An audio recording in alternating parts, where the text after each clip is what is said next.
Ode here, what to say? Bantita wo jeme so. Ho ye de. Me danyame ase de mo abrabo na wokra. Me sire supa se ento so na onyame eni wanimu eneda nyina kosimra bedu fie biom. Me diam je so Apostle Dr. Nita Kotego. Na haye Adom TV.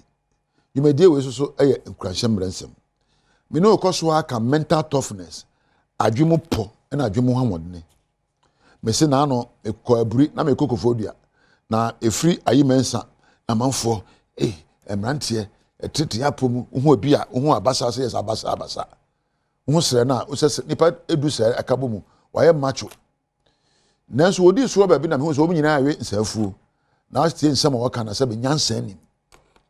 Onipa watete wapomu a we de maiden na wontete wadwi mu na kasa waka na se be nyansa nim. Wotete wapomu a se wotete wadwene mu nso.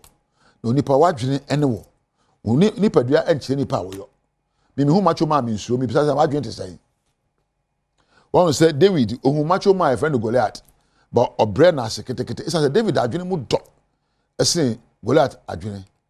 What I say dia na bebre ejina wona ho odne so ene obi bobia so ehunhun nipa me obehunhun me a fa nyansa hunhun me behunhun me a fa nimdie hunhun me behunhun me a fa kasapa ene odo hunhun me mempa hoden ahunhun ba eye so betete wapom me shi obi ahoden ana me fe we de ntokwa be fi obekọ ama me ba no nka da nchen a me po obi ahoden a o nyansa nsoso na se nipa no e de no oyo. Whether you agree with them or not, they have a way of laughing at it. So ni ye bibi no oni wadwe nko benkro mu kura na o ma nhunu o asema o kan ye em se anko ne yie nanso magiri se ohunu o che na adwen e ka ne awo kan no ho so o fa so ho ya kan ye debdebdebe we sa wadwe mu etosi ni anadwe mu ahyema no onya abotreti obi so asem e pie nyansa woni pa na asem mu no ne nya adwene mpo a nso asere na adwen wa che na adwen nche se wadwe mu apo wadwe ma wode ebiom sankrofo no wonne ye e kire se won abrabo awie peyo no won twen enkoje ayiye mfiri obi ho anso won so waye adepa ono se oye bibie no onim dia woyo onim be odi fire embe be deko nti woyo no on twen enkoje ayiye mfiri obi ho anso won se waye ne yie na woyo no anu abu kompa hwe dia me ye ne kwan no oya ade a wahihye enim de so ye na anapai enim de so na wia ye na dwo nti oya no abu ne kompo anapai me ye de se me ye wanye ne yi anu asa na cha ba ye ne biem ontwen ema sebe obi mebo no sobo ema che ne se wafom otwa kwan ohwe na chi se na kwan tene a ni se nipa no obi ye fa introspection or self evaluation obi ana adwe mu asipi no ono manum ameka kire wo baako or self awareness onim na tinka eno ma Kenya na bufuo eno ma Kenya na negie onim ma Kenya na werɛwo eno ma ebu na bam ti ya na onko ba bia abaguru wo ena ya na onko ba bia bufuo ena oya wo no ya de be na ani age na mpo se abufuo ba ne mu a ojitum na wa hyɛ na bufuo so se fan regulator so o e fa na emotional regulation ono se abufuo ba nyehwe ofumso onipa ho me de chew na mu dankwa ma enye bi mwate nye se ye no otikam na aka se de hu kwa de na adwen apo no o hye na tenka so ebio ne na adwen apo no o wotima ye katima ye fa ni empathy ni ame baba ya ma wui so ye mami a meji atum sabe woni oba tifie empra akotwe so no to kotwe bia ope sabe entra be dia kire mi se mi kire wa ope nia wodi ame amempe no eni se me de ye wo na nia me pe no na me ya ma ye fa ni empathy fellow feeling esa me ya nia me mo atinka ekenya kwampa so se be aso be ye bia ma me nipa na adwe mo asipi no oye empathetic ebi mo nipa na adwe mo sipi no onim se de o hye ne ho kran e wo mrayom sa asam to no a onto ba hapre kopɛ etwa ne ho emo ne ho sobo ensu ogina ho ebisa ne enti a ɛbaaye nya se bi obi na ye oyɛ empa se bi emfa nhye obi na ogitum se bibi ebetu na brabo bia no ɔka ho bi na aba.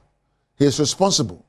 Enti no kwame so na befa so esori afiri mu na wasori ne ye akire obi a ogi tumu se wanye ne yie na aba ne saa enye se woni oba ne te se be oye aduane ankyini ni mu na no na me kai se me ko ba bi na nkofo bi nya adwuma na branche no ba adwuma mo oba no wotwe anapa ebe no ndu na branche je adwuma ne so and I am from so me one and the boss by you see you have made a mistake. Hey, you I will search out you say papa nya abotre onipa dwin bia na adwuma 8 hours abre crash ya be gina half an hour 8 about 10 how many hours afogina why adwuma almost 12 hours enti na dwin no asi timfonso na ba enti fa che no na mo ba kwan no onyi na home so adwuma wa hono sana tie enti esan se crash oni treatment no wa anwene wa hu se crash no ya adwuma no wabre o tima odwuro obi ho ema obi so ho to no